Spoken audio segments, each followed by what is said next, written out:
Hello everyone, how you doing? It's your friend Phil here, Project Management Trainer and Coach.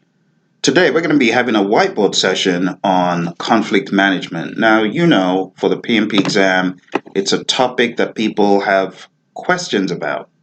So we're going to do a couple of things. We're going to take a look at the content outline, and we're also going to take a look at the PMBOK guide itself. Now today I've got my PMBOK guide on my iPad. Quick reminder, take your PMBOK guide wherever you go so that you can read, study, and get beefed up, get swole with a PMBOK guide. That's what I'm talking about. Got to get swole. Too many puny PMPs to be walking around. You got to get swole on the guide. All right, so I expect you to know this stuff really well before D-Day. This is on page 348. And it's talked about under interpersonal and team skills. So let's read this for a little bit, and then we'll take a look at the content outline to try to unravel where conflict management is talked about there. So it says, interpersonal and team skills that can be used for the managed team process are: 1. Conflict management. It states conflict is inevitable in a project environment. So conflict is not bad. Contrary to what people think, oh, run away from conflict. No. Conflict can actually be very good. And a lot of great ideas can be vetted and improved through conflict, especially when the conflict is resolved in a mature and sensible fashion. It says here, conflict is inevitable in a project environment. Sources of conflict could include scarce resources, scheduling priorities, personal work styles. And then it says team ground rules, group norms, and solid project management practices like communication planning and role definition reduce the amount of conflict. So if you've got rules for conflict management, rules for resolving conflict, that helps to put some structure around the team's conflict resolution where conflict does arise. It states successful conflict management results in greater productivity and positive working relationships. When managed properly, differences of opinion can lead to increased creativity. Like I said, you get better ideas, when conflict is handled the right way. It says better decision making. If the differences become a negative factor, project team members are initially responsible for their resolution. So I hope you got that. That is a question waiting to happen. You hear that? Let's read it again. If the differences become a negative factor between two people, between a group of people, project team members are initially responsible for their resolution. So Jack and Jill have conflict. They need to resolve conflict.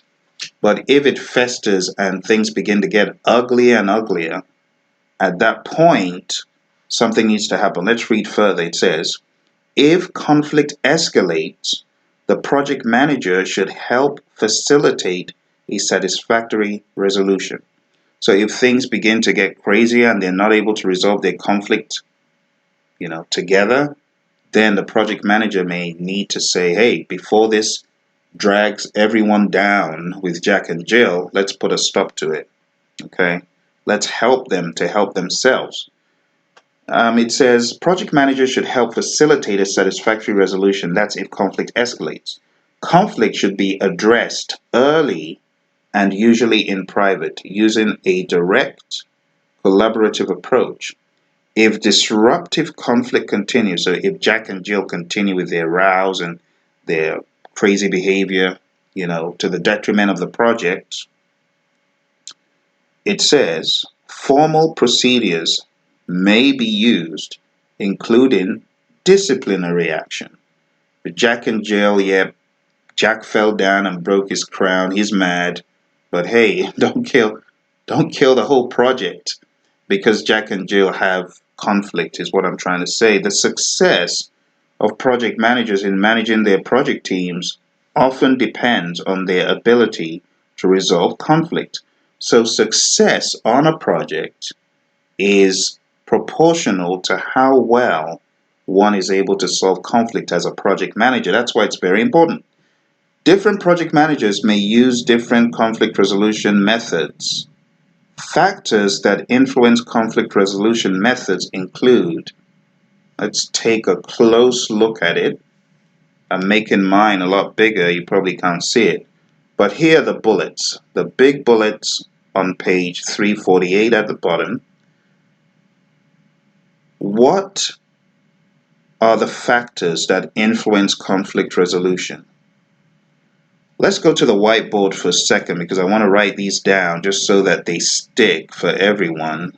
These are some very important statements here. So, 1, importance. How important is it? Importance and intensity. How important is the conflict and how intense? Is it raging? Is it crazy? Is it, hey, if the conflict isn't resolved today, tomorrow is going to be worse. Or tomorrow people are going to be clueless. Or the project is definitely going to the dogs, you see. So that's the first bullet there to be aware of.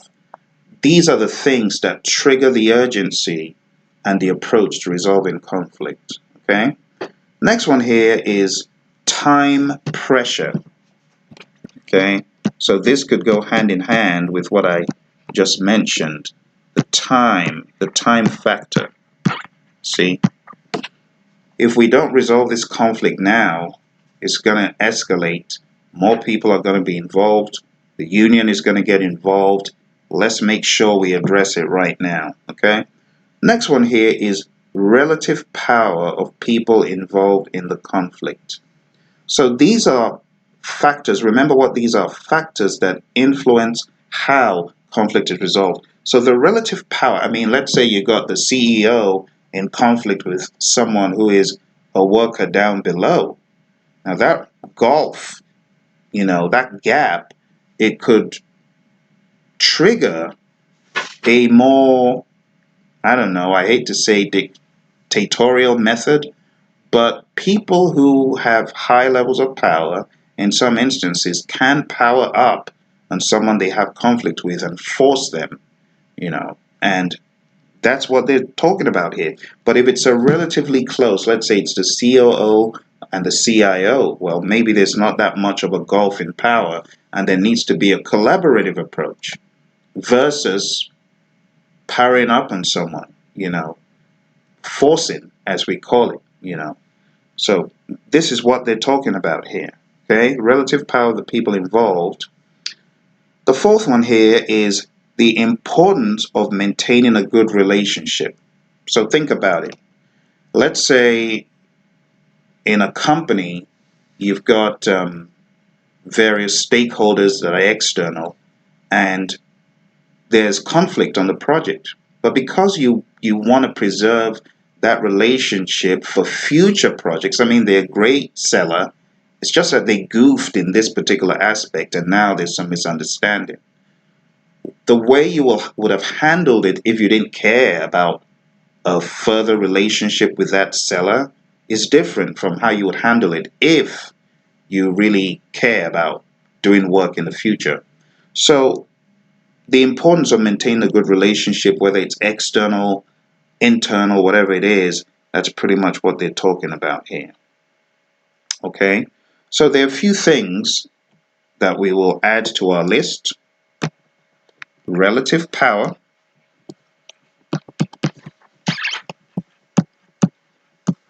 and for the reason of relationship. We want to preserve that relationship. See, that is another big factor. All right. The last one on the page is the motivation to resolve conflict on a long-term or short-term basis. So in general, what motivates you to resolve conflict? What motivates you to resolve conflict could differ from person to person. But whatever those motivators are, how strong are they? Do we really feel we need to resolve this conflict because we're going to see this person tomorrow and have to work with them? Or do we feel we have to resolve the conflict because we need a particular favor from the individual? Or do we feel that we're in the power position? Sometimes people in a power position may be less inclined to resolve conflict. Oh, well, you need something from me. I don't need anything from you. So all of these things, they all add up to the motivators, the motivation to resolve, the motivation to resolve, okay? So at a high level, the importance and intensity, the time pressure, the relative power of the people, the importance of the relationship, and the motivation to resolve that conflict. Those are the big ticket items, okay? So in preparation for your exam, just know that you need to be aware of the motivators and the circumstances that govern or influence how conflict is resolved. So know these ones for your test. Now let's go a step further. Let's get down to the nitty-gritty. So there's conflict going on. Let's roll up our sleeves and do what we need to do. I'm not saying trade blows and not saying take anyone out back. A particular president and vice president had a previous vice president had some verbal conflict, and one of them said, "Why don't we go out back and see?" You remember, you read that in the news, didn't you? Anyway, enough said. Enough of all that clowning around. Let's do something sensible here. So let's move on to the next page, and this is on page 349. And on page 349 of the PMBOK guide, it states, you look up top here, there are 5 general techniques for resolving conflict. People just refer to this as conflict resolution techniques. So the 5 talked about here, it says each technique has its place and use. So the first one here is withdrawal or avoid. So if you take a look closely, there are some key words, and this is why I want to hone in. But let me write this down first. So the first one is withdrawal or avoid. Withdraw or avoid. So let's think about that for a few seconds. Let this marinate. Think about it. Think about what your withdraw or avoid idea, your idea of this is.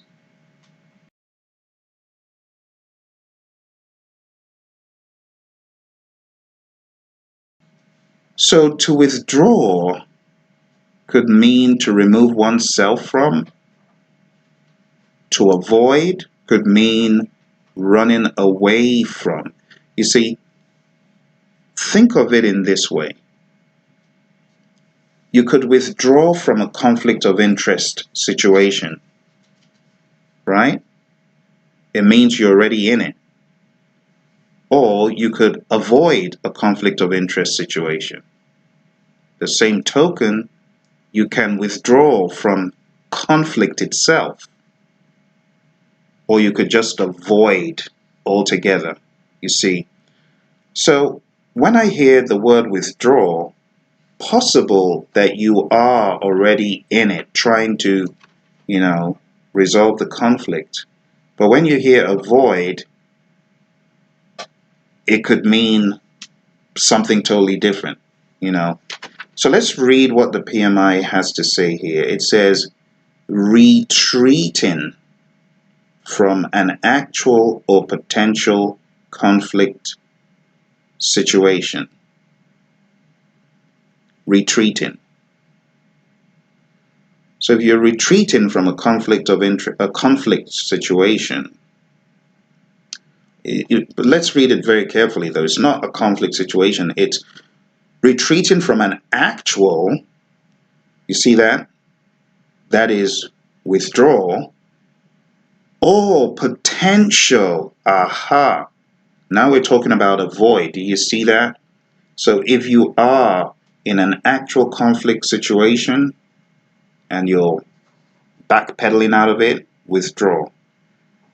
If you see conflict coming, there's potential for it to happen, you could choose to avoid and not to engage.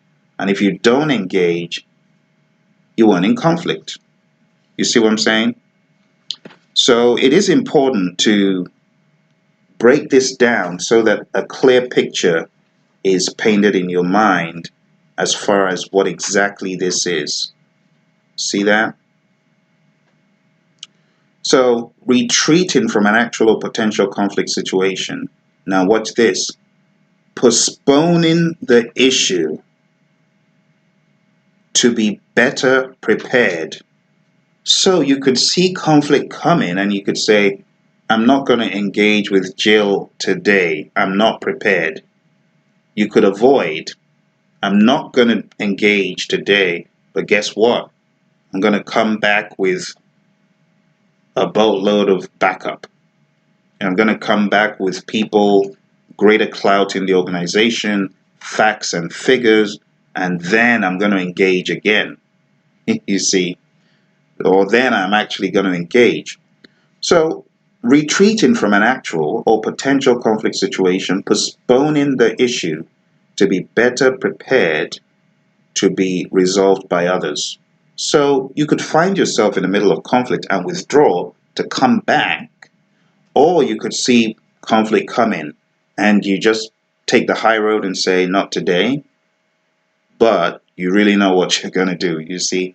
So withdraw or avoid is just that, okay? Retreating from an actual or potential conflict situation, whether you want to postpone the issue to be better prepared, or you just feel it's not worth it. You know, there's some conflict scenarios that have cost people their lives. You know this. Talk about road rage. That's conflict. Now, if you choose not to engage, you de-escalate. But if you do choose to engage, and there's trouble, like some nutcases that actually pursue people that they feel cut them off, only for them to be on the receiving end of some lead. You know what I mean? So sometimes withdrawal or avoiding is the sensible thing to do. You know, there's a saying that goes, he who fights and runs away lives to fight another day, or something like that. You know, the people who have engaged in the wrong conflict in the wrong manner, some of them they're no more. You know what I'm talking about. All right, so that's withdraw, avoid. Enough of that. Now, on the exam, if you're given questions that paint a picture or scenario of someone not wanting to engage, someone running away, that is withdraw or avoid. Okay? Withdraw or avoid is a retreat. It's not a surrender, though. You see, there's a difference. You're not saying, I surrender, I give up, you win. No, no, no, no, no. You're saying, I'm not going to engage. I'm out, you know. So there's a difference there, okay? So that's withdraw or avoid. I hope that gave you some greater depth in thinking, because you really got to think these things through and mull over them for them to stick in your head, all right? Second one here, it is smooth or accommodate. So let's talk about this. Let's read what the PMI say here. It states, emphasizing areas of agreement rather than areas of difference, conceding one's position to the needs of others to maintain harmony and relationships. Now I'm going to show you some key words that will distinguish this from any other one. Watch this. Take it. I concede. I give you my position to use as you will. I give up my position to you. You relinquish your position in order to maintain some sort of harmony or peace. Let's read it again. It says, emphasizing areas of agreement rather than areas of difference, conceding one's position to the needs of others to maintain harmony and relationships. Oh, Jill needs the pail of water. Yeah, she can have it. What about you? What do you need? No, don't worry about me. I just maintain the peace. So you're accommodating that person's needs, but you're also conceding your position. You're conceding your standpoint. See, you're giving it up. In this instance, it's almost as though you're losing your right to maintain your interests are upheld. You see that? So it's definitely not a win-win. Emphasizing areas of agreement rather than areas of difference, conceding one's position to the needs of others to maintain harmony and relationships. Yeah, for the sake of the relationship, I'm just going to go ahead and let company X have their way in this. Okay, so that is smoothing over it. You're basically glazing over what you want and giving someone else your power position. Because in a conflict situation, it's a 50-50. They've got power. Now, if you decide to give your power over to them, they didn't bully you. You decided.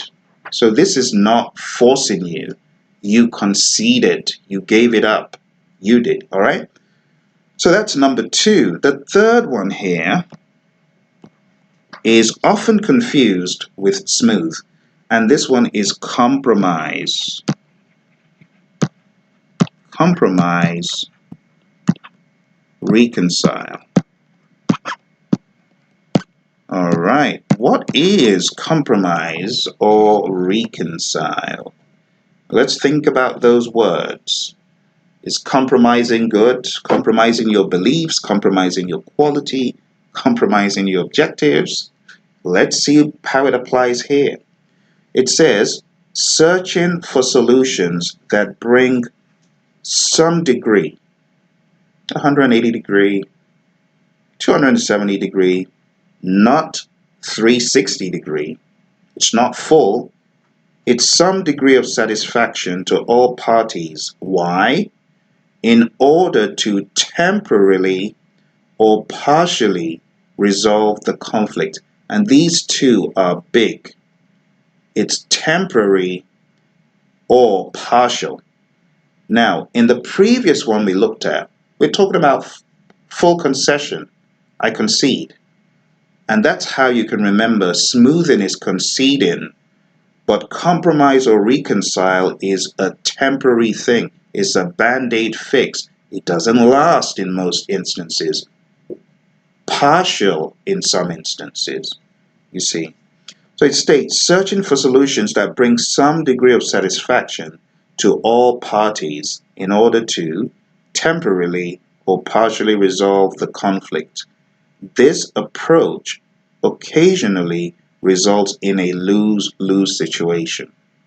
So it could be a win-lose in some instances. It could be a lose-lose. Maybe the conflict resolution on side of party X, they feel we won. But on the side of party Y, they feel, oh, this wasn't as good as we would have wanted it to be. So when it comes to these two, smoothing and compromise, you want to tie those key words. Smoothing is tied to conceding. Compromise is tied to temporary and partial. Okay? So keep that in mind. That's the third one. Let's go on to number 4. The fourth one here is the force one. The fourth one is force. Force / direct. Now, this is not a very good approach, but in some circumstances, you got to use it. You got to use it. Some circumstances, you gotta use the force method. Okay? Not in all, but in some. So why don't we take a look here and see what it says on page 349. So let's read it.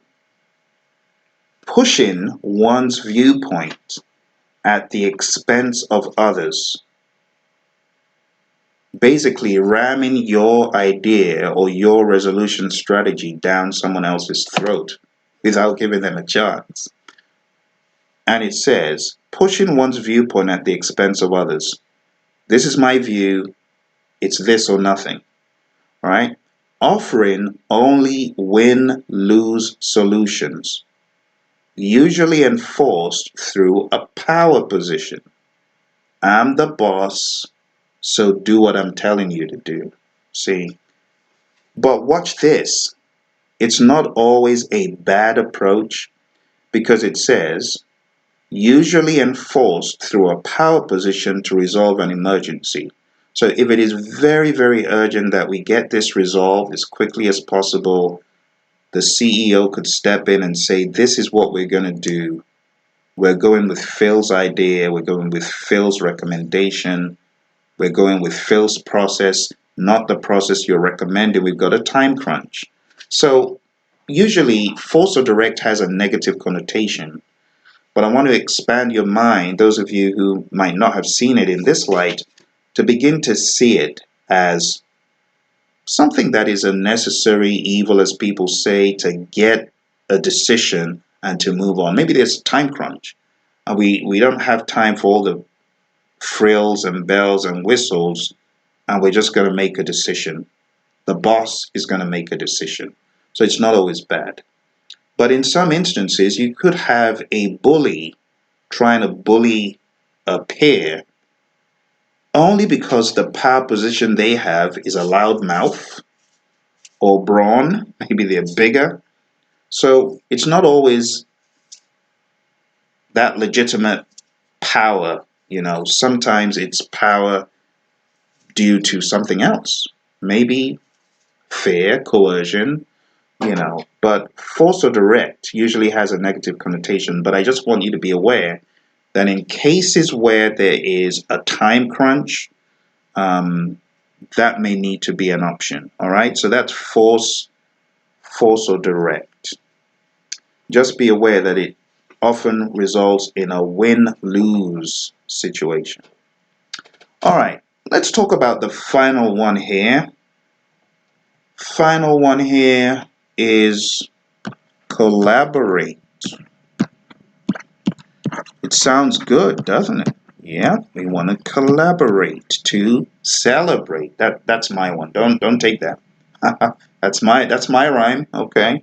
We want to collaborate to celebrate. All right, it's called collaborate or problem solve. And it reads, let me just put this here so that you got the full picture. Problem solve. We want to solve problems. Let me give you quick trivia here. Problem solving is a tool and technique of which processes? 2 processes in the PMP guide. Do you know what they are?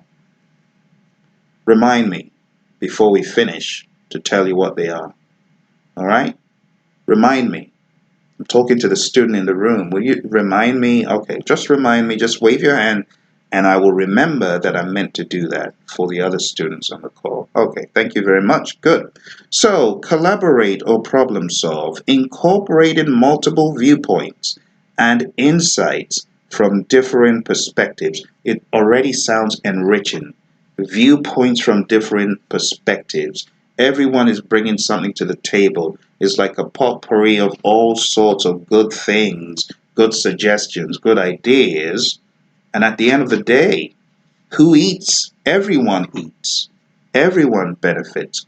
So it says, incorporating multiple viewpoints and insights from different perspectives requires a cooperative attitude and open dialogue that typically leads to consensus and commitment. This approach can result in a win-win situation. If they take it through all the way to the end, it can result in a win-win. So on the exam, if you're asked, which of these conflict resolution approaches is the best one to use? You might have even come across this question on a mock exam, I don't know. But if someone says, which of these is the best one to use? The answer would probably lie more to collaborate/problem solve, because it delivers a win-win situation when done well. But wait, there's more.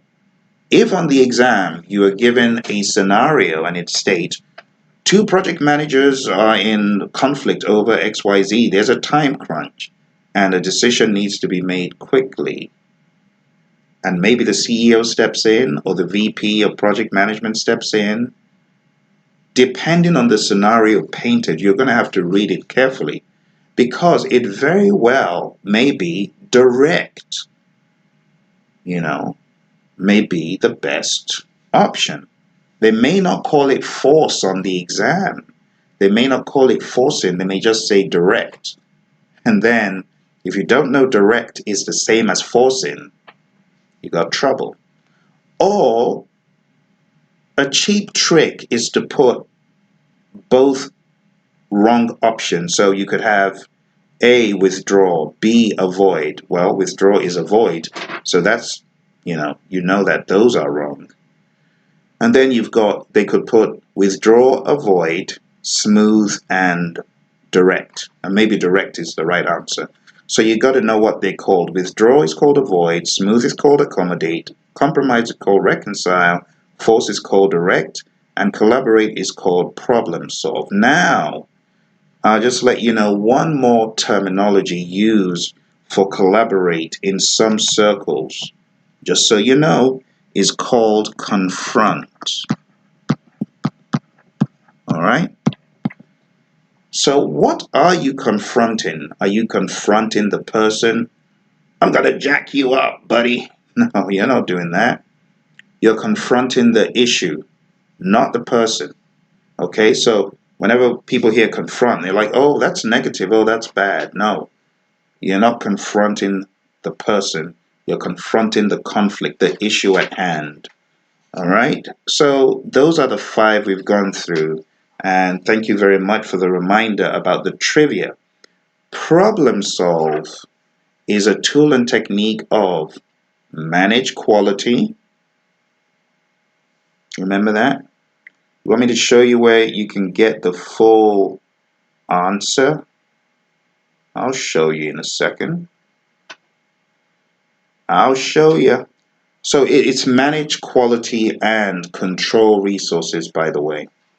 So let me show you where all this stuff is. It's there in the PMP guide. You got to mine for it. If you go to page 686-ish, you'll find the answer there under the tools and techniques tables. So let's take a look here. I believe this should be under ungrouped tools and techniques, if I remember correctly. Yes, it is. And there it is, 8.2, manage quality, and 9.6, control resources. Because you're trying to resolve problems regarding process flows, and you're also in resources trying to resolve any conflict issues. Okay, just some quick trivia. Since problem solving is also one of the conflict names, I thought I should throw that in. Okay, so I hope that helps you see conflict more clearly, see it in a different light, and be better prepared for your exam. The answer to conflict resolution problems is not always problem solving or confronting or collaborating. Okay, you got to know when to use which one. All right, so just a quick revision of what we've talked about here on page 348 and 349. Okay, so Conflict is inevitable. It's good to resolve conflict. It's good when you don't let conflict be looked at as bad, because some of the best ideas come from conflict when resolved the right way. Now, what propels people to resolve conflict are the importance and intensity of the conflict, time pressure for resolving the conflict, relative power of the people involved, the importance of a good relationship, maintain a good relationship, and the motivation to resolve conflict on a long-term or short-term basis. 5 techniques for resolving conflict: withdraw, avoid, smooth or accommodate, compromise or reconcile, force or direct, and collaborate and or problem solve. Okay? Now, still in this zone, before we round up, I just want to read out for you the last 2 bullets, because interpersonal and team skills is under managed team, but there's 3 bullets. Conflict management is 1. There are 2 more. There's decision making and there is emotional intelligence. Okay? So let's read very quickly. Decision making. All right? What do we mean by decision making? So let's write down what we're looking at. For the sake of those who are just joining, if you're just joining, welcome to the party. You can always go back and re-watch what I'm talking about. But decision making. Okay? This is important for your exam as well. So what do we have here? How do you make decisions? It says, decision making in this context involves the ability to negotiate and influence the organization and the project management team, rather than the set of tools described in the decision making tool set.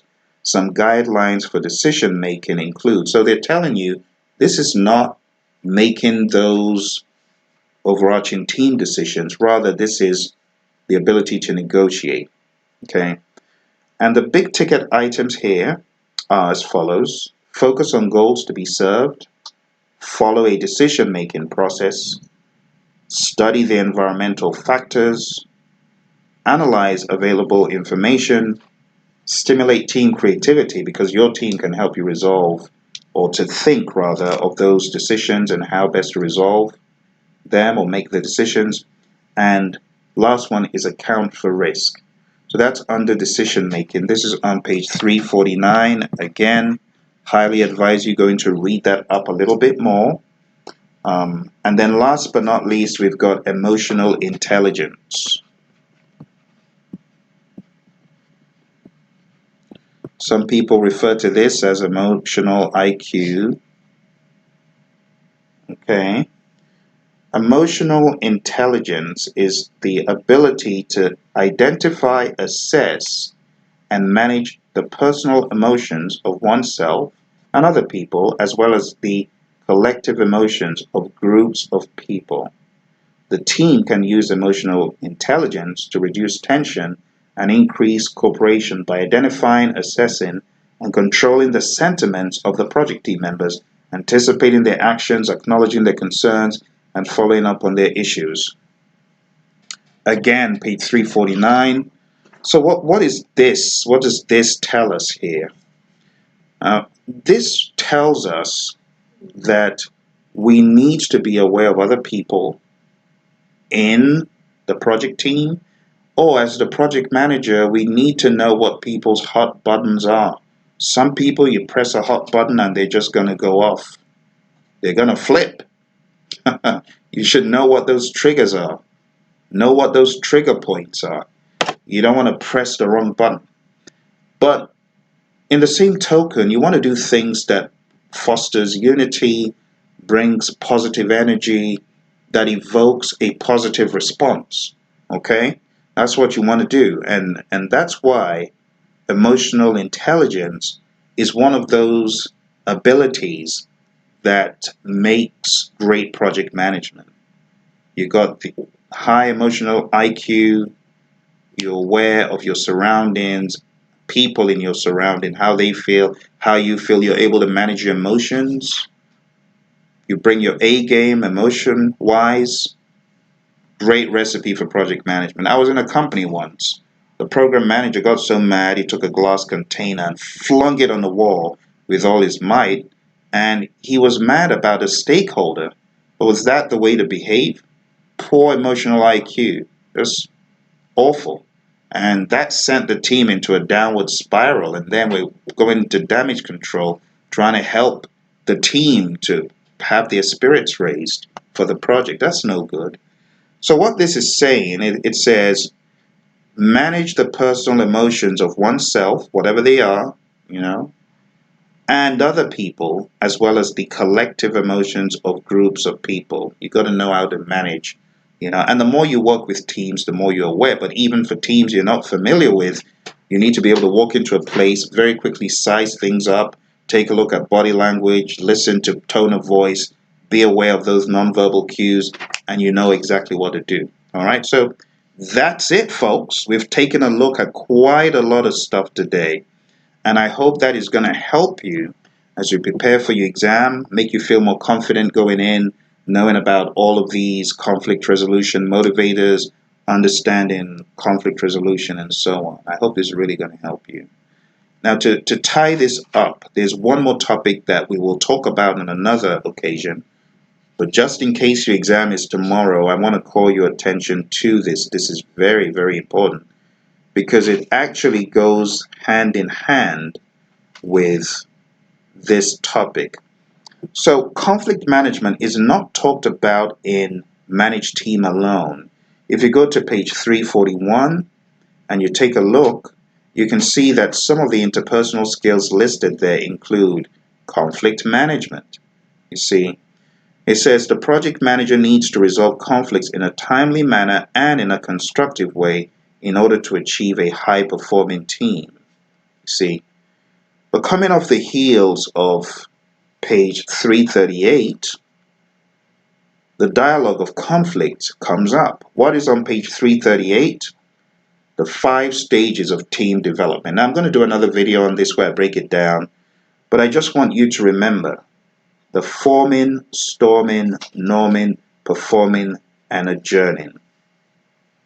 Okay? And the reason why I want you to be aware of this is a lot of conflict could happen in the storming stage. So just remember that for your exam, okay? A lot of the conflict on projects could happen in the storming. It could happen anywhere, but storming is definitely a firebed for that kind of thing. All right? So I hope that gave you some ideas about all of these topics, interpersonal and team skills, conflict resolution, decision making, emotional intelligence, so on and so forth. All right? Don't forget to hit like. Don't forget to subscribe. This will probably be running live for a while, but do not forget, the Praizion.com channel is definitely one you want to subscribe to. Share it with your friends, all right? Take care, and I'll speak to you guys again in another one of those whiteboard sessions. Take care, and bye for now.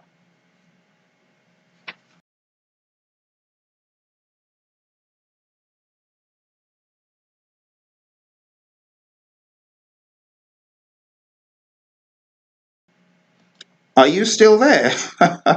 We're done. See you later, Gator.